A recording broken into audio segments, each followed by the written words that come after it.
with them. So she becomes a bit worried. And she says, where are you going to take me? Then they say, we're going to take you to Rasulullah sallallahu alayhi wa sallam. She has not accepted Islam yet. And she has also heard these rumors of Rasulullah sallallahu alayhi wa sallam. So she says, oh, you're going to take me to that traitor. You're going to take me to that traitor. Traitor why? Because they had these names for Rasulullah sallallahu alayhi wa sallam. A traitor why? Because the people of Arabia, they used to worship idols before. They used to worship idols, many gods they had. And if Rasulullah sallallahu alayhi wa sallam, he left the worshipping of these idols, all these gods that they had, he left the worshipping of them and he went towards one Allah subhanahu wa ta'ala. So he traded these idols, he skanked basically they would say. He traded these idols and he went towards one Allah. So they called him the traitor. So they said, they looked at each other, Imran ibn Hussein, Ali radiallahu anhu, and they said, yeah, we're taking that person. Yeah, that person, we're taking you to him. So then she says, well, she thinks to herself, I haven't really got a choice. There's two men there forcing me to come with them. I can't struggle with them. I ain't got a choice. So she comes with them. She goes along. They come to Rasulullah sallallahu alaihi wasallam and approach. And Rasulullah sallallahu alaihi wasallam notices that they brought a lady with them. And Rasulullah sallallahu alaihi wasallam immediately says, I sent you for some water and you brought a woman with you. And she says, and the radiallahu anhu explains that no, because this has happened, and he explains that it's one day's journey there and one day's journey back. So we didn't really want to go all the way there and make you wait. So that is why we just brought her, because she's got water with her. So Rasulullah said, okay. Set the camel down. They set the camel down. The woman comes off, and then they say, Rasulullah says that bring that barrel to me. Bring the barrel of water to me. They bring the barrel of water to Rasulullah sallallahu alayhi wa sallam. He keeps it there on his, praise a bit. And then he makes an announcement to the Sahaba of the whole army. He makes an announcement that whoever wants water, come and line up. Whoever wants water, come and line up. And bring your animals as well. Your animals, they had camels, they had horses, all the animals. And we know how much camels drink, don't we? They drink a lot. So, the Sahaba are told to line up, bring their animals as well, fill up their bottles. Now this woman is there, she's looking and she's saying, this army is going to drink from my barrel. I'm going to have no water left. What am I going to have? This is not fair. I'm going to have no water left. So she's thinking to herself, and she's burning from inside, thinking that look, how these people are going to drink my water. I'm going to have no water left. But she can't do anything about it, obviously. There's this many people there.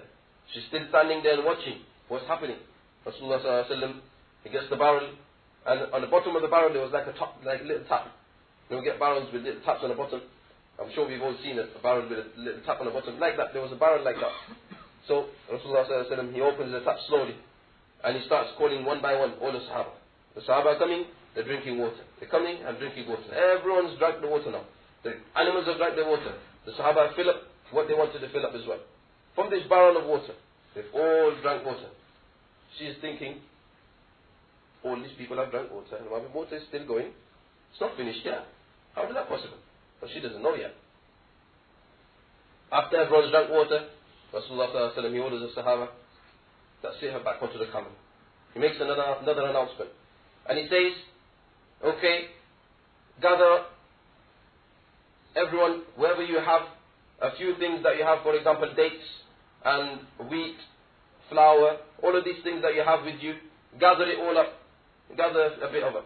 So the Sahaba go around, they gather things from people, from the Sahaba, they gather it all up and they put it in a sack. And they say, okay, wrap it up for her. This is a gift for her because she gave us some water. And the Sahaba, and Rasulullah sallallahu alaihi wasallam orders one Sahabi, put this barrel back onto her camel, steer her back onto the camel and give her this. They give her it, everything's back on, and the Sahabi who is carrying this water, taking it back onto the camel. He says, I swear by Allah, when I took that barrel down from the camel at the beginning, when I'm putting it back on now, it's much heavier and it's got much more water than it had before. This is a miracle of Rasulullah sallallahu alaihi wasallam. So this is much more water than it was before. This is what he says. And he swears by Allah, he says this. And then Rasulullah sallallahu alaihi wasallam addresses that woman. And he says to her, you know you know that you have not given us this water. Verily, Allah subhanahu wa ta'ala is the one who has given us this water. He is the one who has given us this water. This woman is shocked and surprised. She doesn't know what to say. She goes back to her people, back to her tribe. She goes back. When she gets there, obviously the first thing that the tribe is going to say, what took you so long? How come you've taken so long? We sent you there, it would have taken you one day's journey back. You would have been here in 2 days. But why have you taken so long? We've been waiting for water. She explains. She explains the whole incident. Now these people took me and they did this to my water and they gave me this look. They've given me this as well. She explains everything, the whole story. And then the people obviously are shocked and surprised as well. And she says, either this is the biggest ever magician I've ever seen on this whole earth. He is the biggest of all magicians. Or either he is the true prophet. Either one of the two. And obviously we know he was the true prophet. Then after a while, after a couple of months down the line, the Sahaba, they're on their expeditions and they're taking over village by village. They're taking over this village, they're taking over that village. They're going and they're spreading Islam, and they're going into villages and taking over villages, different villages, around the village of this lady. They've now conquered every village around the village of this lady. And the lady, obviously, she's clever. So she notices that the Muslims, they've attacked all these and they've conquered all of these villages. They've not conquered, they've not even been to our village yet. So she addresses the people and she says that, oh people, you know that these Muslims have left us alone for a reason. She says, I think the only reason why they have left us alone is because I gave them water that time. When I gave them water that time, because of this ihsan, because of this thing I did to them, this favor that I did upon them, because of this, they've left our village alone. And then she says to them, then don't you think we should become Muslim? And everyone together says, yes, we think we should become a Muslim. Then all of them, the whole village accepts Islam. The whole village accepts Islam. Why was this? Why did the whole village accept Islam? Why? Because of the character of Rasulullah sallallahu alaihi wasallam. Because what could they have done? The Sahaba, they could have taken her water and left her alone. They could have said, you be on your way, we're taking this drum from you. They could have done that. Or when Rasulullah sallallahu alaihi wasallam, when they brought her to Rasulullah sallallahu alaihi wasallam, they could have killed her. They could have done anything to her. No one would have been there to ask. But they gave her a gift afterwards as well. And they said that, okay, you be on your way. And they never attacked her village as well. So all of these things that the Sahaba, they showed, and the Muslims, they showed, and the Rasulullah showed towards these people, it affected their hearts. No one said anything to them.